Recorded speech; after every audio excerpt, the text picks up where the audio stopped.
So today I saw this old woman on a bicycle with like giant fat inner tube tires.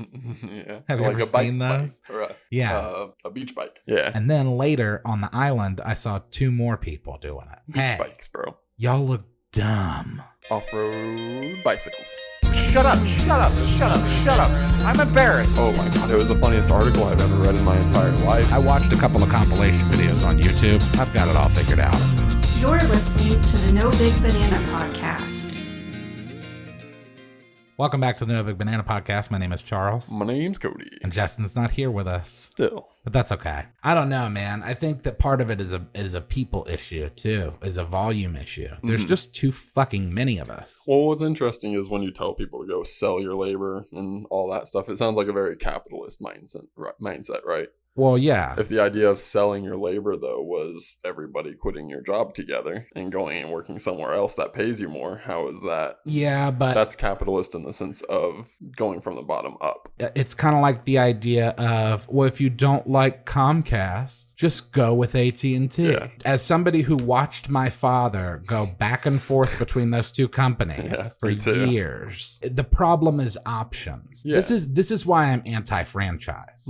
Because when you encourage franchising, not only do I think that it's inherently lazy from a creative standpoint, but I also feel that like when Jim buys a McDonald's franchise, not only does he make it harder for Frank to make Frank's burgers, Right. but he removes himself from that equation as well. And now his small town doesn't have a Jim's or Frank's Burgers. Right. It has a McDonald's. That's 4 McDonald's. And now there's millions of them all over the world to the point where even if you wanted a Jim's or Frank's hamburgers, you're never going to compete. Well, I mean, that's what's cool about Five Guys is it came around in the 80s at the Right. height of Wendy's, Burger King, and McDonald's, you Right. know, and somehow they muscled their way in. It's possible. Yes. Even on But- a business scale, it's possible. But it's a long shot. Yeah. It's a very is. long shot. It And is. it's something that you would have to believe in. You would have to really believe in it, not just believe in it for the sake of it succeeding. Right. You would have to truly believe. Right. You know, those companies like we'd mentioned before, like Five Guys and Publix and Chick-fil-A,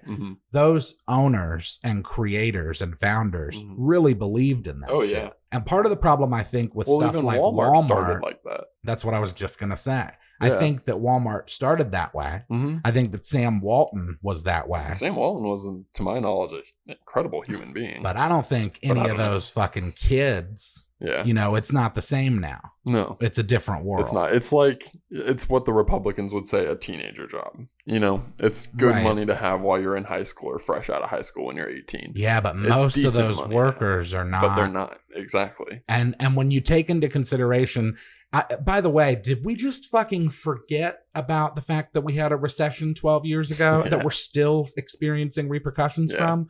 Because as far as I remember, I knew kids that I went to high school with that went off to get doctorates Yeah. and then come back and they're working at a call center with me Yeah. because they can't get a fucking job somewhere else for that education. And that's how it is now, even with doctors. Yeah, Like it's with- even more so that I mean, now. hospitals are going bankrupt left and right. Yeah, They well, they can't- were. If you're in California, you can't do your elective surgeries. Congratulations, you just took away 90% of what a hospital does. Right.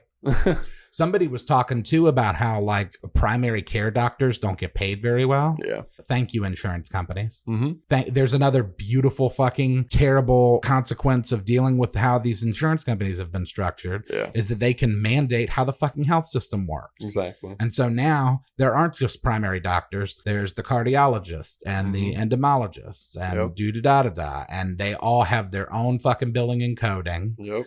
So then it's like, we're creating jobs. And it's good to have those things because with something like human health and the human body, you want to have the expert of the expert of the expert, obviously, looking at you. That's true. If you have a heart issue, you want to have the best cardiologist in the country. It's true. You would take the best over the 5th best every single time. Right, but we don't do that with other things as a No. society, right? No. Like we don't do that with cars. No. You wouldn't go to like if something was wrong with your car, it's you like would just buying a take foreign it car to here in America, right. You But gotta go to what I'm those saying is, specialized you would shops. just take it to a mechanic. Yeah. Unless it was like a Mercedes Benz. Right. Exactly. So, but which that's optional.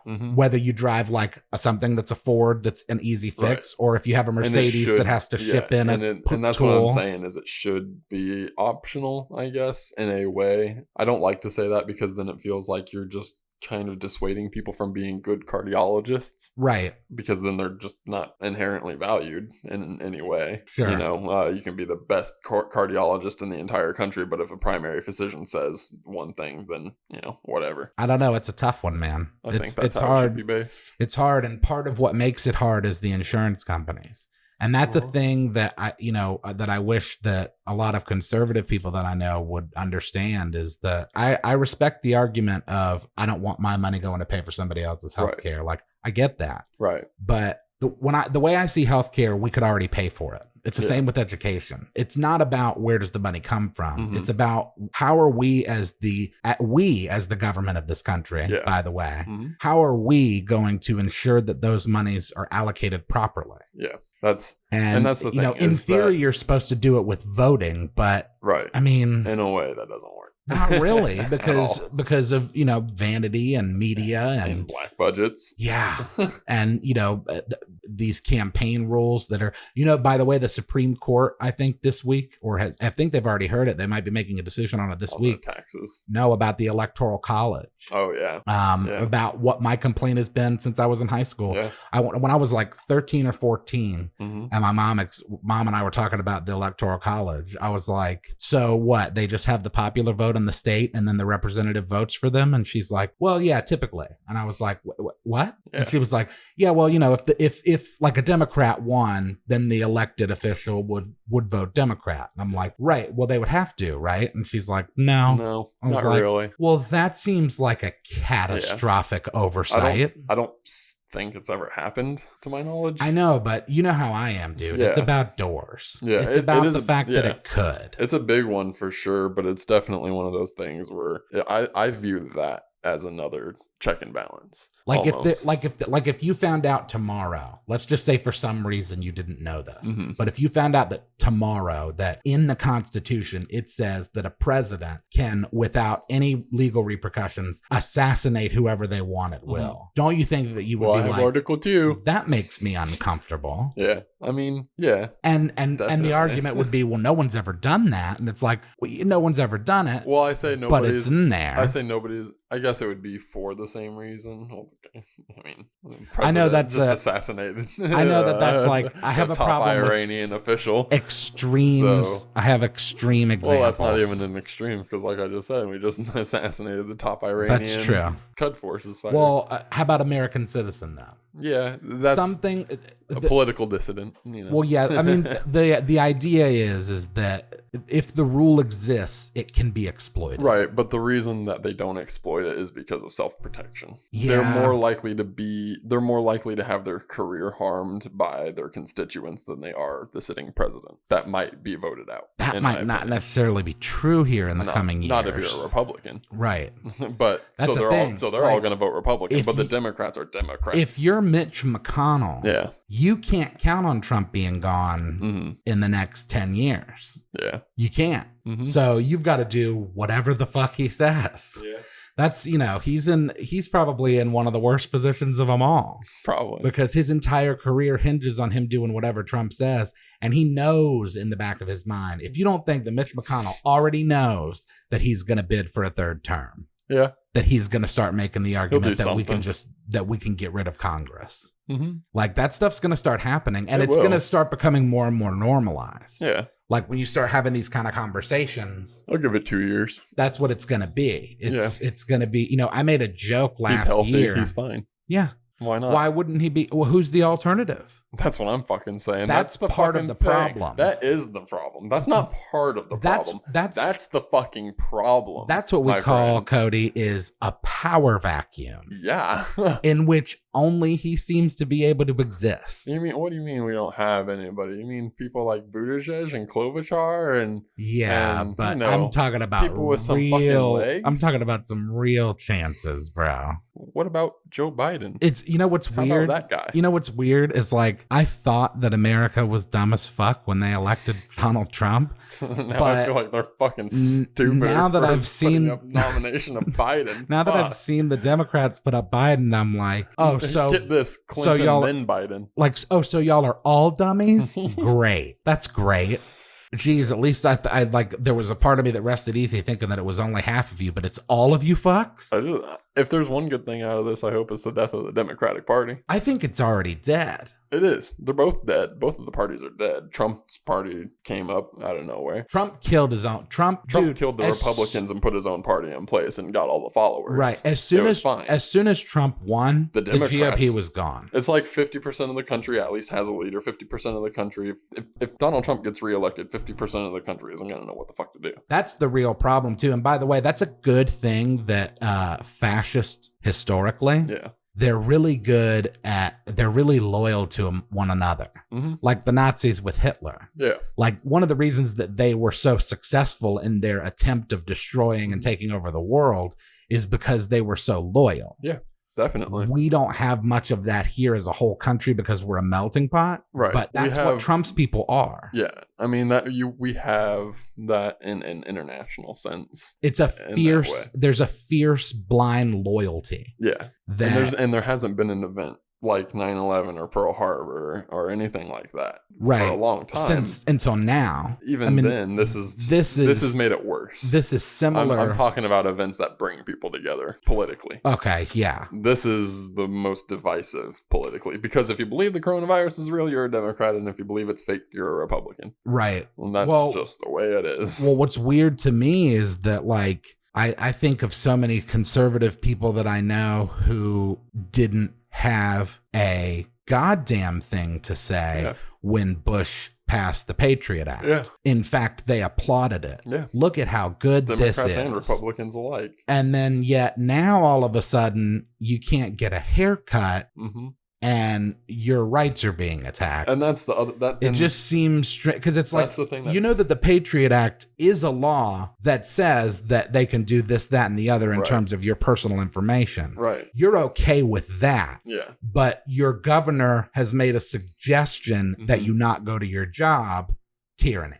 Yeah. And that's what doesn't make sense to me. Yeah. And that irritates me, even though I agree it is tyranny in no sense. The way I explained it to you kind of, makes you see that way. If it's the government telling you, no, you can't go to work. If you're going to make it a punishable offense and you're going to start doing some North Korea shit. They did make it a punishable offense. With rewarding people for snitching. Yeah. And that's tyranny for sure. And it is my problem though is the consistency. Right. Because if you're, in my mind, you can't be supportive of the Patriot Act any more than you can be supportive of the stay-at-home quarantine. And I agree with that. On the other end of the side, or on the other end of the fence, it's the Democrats saying that Donald Trump is like a tyrant. He's, going to be the master of all, and he's the god to the Republicans. Right. Well, he is. And then they turn around and say, declare martial law because there's a virus. You have too much power. You have way too much power, and you're a tyrant. Declare martial law for us so that we're safe. Right. That is fucking terrifying to me. Yeah. That right there shows all of the colors of a Democrat. Well, the split second something goes wrong, it doesn't matter who's sitting in the office. If it's Kim Jong-un or Donald Trump or Adolf Hitler, please save us. It does matter in the sense that part of the problem is, and it's why people are so difficult to pin down politically, is that a lot of people base their opinions based on what side it's on rather than what they really believe. Right. And that lends itself to a lot of hypocrisy because things that Obama did that, some conservative was having a shit fit over, Trump does the exact same thing. And that conservative not only doesn't have a problem with it, but applauds it. Right. There's an inconsistency there with what that person's belief system is. It's obvious that it's not about what it is. It's about who it is. Yeah. And it's identity politics. And that's the thing with the Senate. That's what irritates me about the Senate is that they're sworn to do one thing, uphold the Constitution. Yeah. They're not sworn to uphold Donald Trump. Right. They aren't sworn to bring down Donald Trump. Part of the problem with that though is when it comes down to, who appoints who and where favors are owed and where danger is felt. And that's what was weird about Trump though, is what favors were owed, like in the government. Right. So he just came in and gutted it all. Well, that was what was interesting about it, is he had to put people in there that, needed him more than he needs them in a way. That's how CEOs work. Yeah. Put people all around him that do the actual work and then reap the benefits. Yeah, pretty much. Like, you founded it, you did it, you made it, good for you. Yeah. And now you get to sit in the high-rise tower behind a nice desk. I've also been recently reflecting as we're coming up on this election that we may or may not have in the fall. And thinking, because when you're experiencing it, it's all, hindsight 2020. Yeah. Looking back, he hasn't really done much of anything good or bad in terms of actually doing shit. Well, that's the question. He's said a lot of crazy shit. Yeah, if you put out a poll, is your daily life better or worse since 2016? Right. What is it? Mostly unchanged. I haven't had any change whatsoever. I can't Other than the think constant barrage of CNN bullshit and the constant barrage of Donald Trump running his fucking mouth. Yeah. Nothing has changed. It's true. And I'm thinking let's see. We don't have congressional term limits. That's one of the things, one of the few things that I agree with him about. Yep, me too. The wall's not done.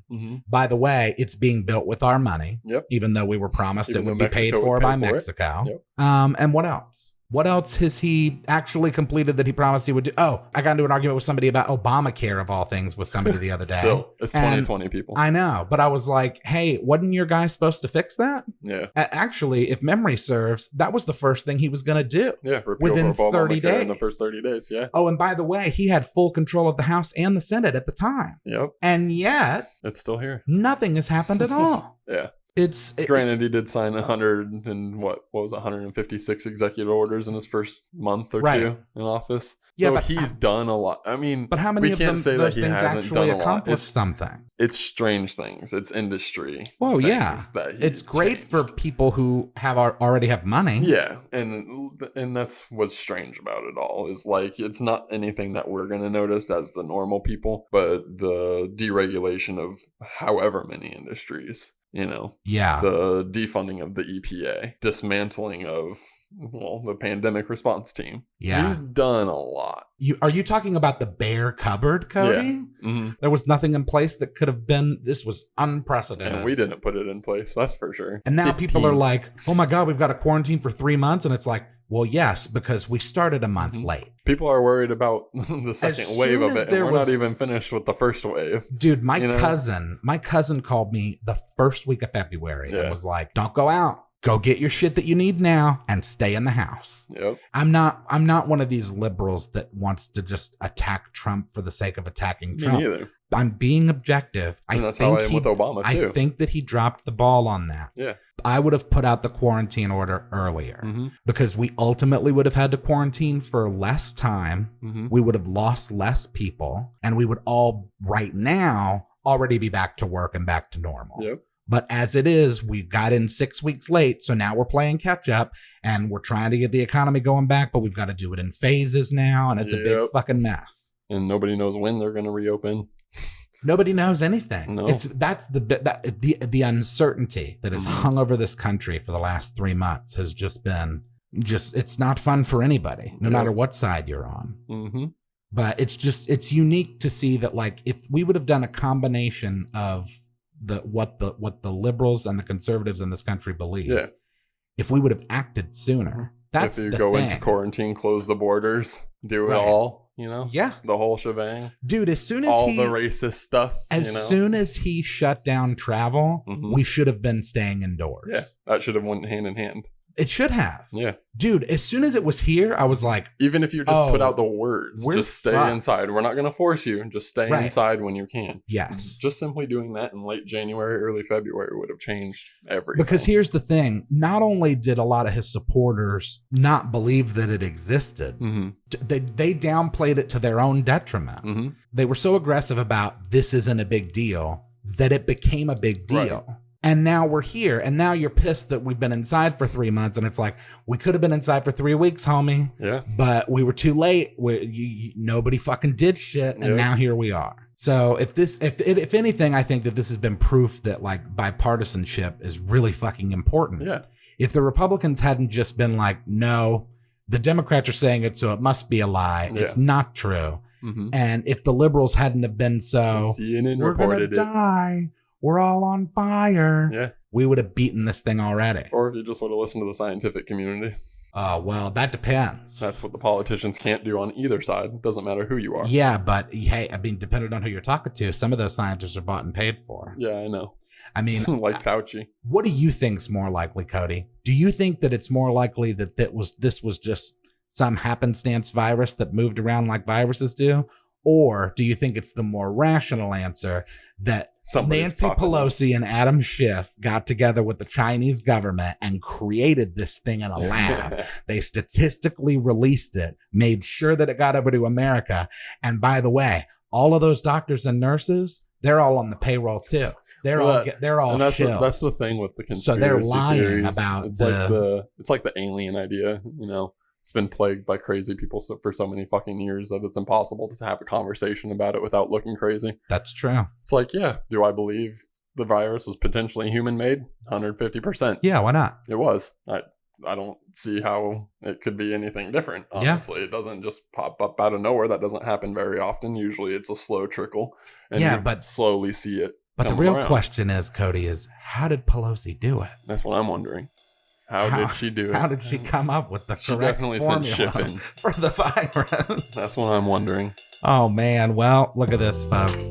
You might have been looking forward to something different this week, but you just got me and Cody rambling about politics. Yeah. It's about to be expected when it's just me and him. So, Justin, you should take this as an opportunity to realize that you need to be here. Yep. That your dick jokes are necessary to break up how existential it gets, because it gets spooky over here when it's just me and Cody doing some Twilight Zone deep dives on shit. Conspiracy corner over here. Fuck the bell, everybody. Send us an email at nobigbanana@gmail.com, and then follow us on Facebook and Twitter and Instagram at nobigbanana, and we'll see you next week. See ya.